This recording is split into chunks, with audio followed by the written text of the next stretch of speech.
കൊച്ചിയുടെ വിശപ്പകറ്റുന്ന സമൃദ്ധിയെ അവഗണിച്ച് corporation budget. പദ്ധതി വിപുലീകരണത്തിന് യാതൊരു പ്രഖ്യാപനവും UDF ഭരണസമിതിയുടെ ആദ്യ ബഡ്ജറ്റ് പ്രഖ്യാപനത്തിൽ ഉണ്ടായില്ല. നഗരം ഇതുവരെ കൈവരിച്ച നേട്ടങ്ങളെ ഇല്ലാതാക്കുന്നതാണ് ബഡ്ജറ്റെന്ന് CPIM. കേരളത്തിന്റെ അഭിമാന പദ്ധതിയാണ് LDF ഭരണസമിതി നടപ്പിലാക്കിയ സമൃദ്ധി. UDF അധികാരത്തിൽ വന്നതിനു ശേഷമുള്ള ആദ്യ കോർപ്പറേഷൻ ബജറ്റിൽ പദ്ധതിയുടെ വളർച്ചയ്ക്കായി പ്രഖ്യാപനങ്ങൾ ഉണ്ടാകുമെന്നാണ് ജനങ്ങൾ പ്രതീക്ഷിച്ചിരുന്നത്. എന്നാൽ സമൃദ്ധി ഇല്ലാതാക്കാനുള്ള നീക്കം ബജറ്റിലും പ്രകടമായി.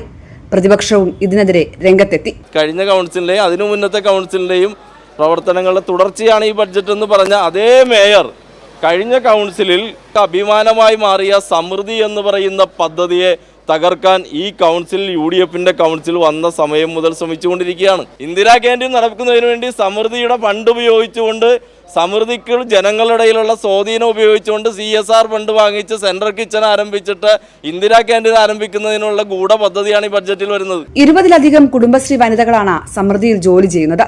മാത്രമല്ല നഗരത്തിലെ 4 ഇടങ്ങളിൽ സമൃദ്ധി തുടങ്ങാൻ LDF ഭരണകാലത്ത് കഴിഞ്ഞു. ഇങ്ങനെ കുതിപ്പ് തുടരുന്ന സമൃദ്ധിയെ ഇല്ലാതാക്കാനാണ് UDF ഭരണത്തിൽ വന്നത് മുതൽ ശ്രമിക്കുന്നത്.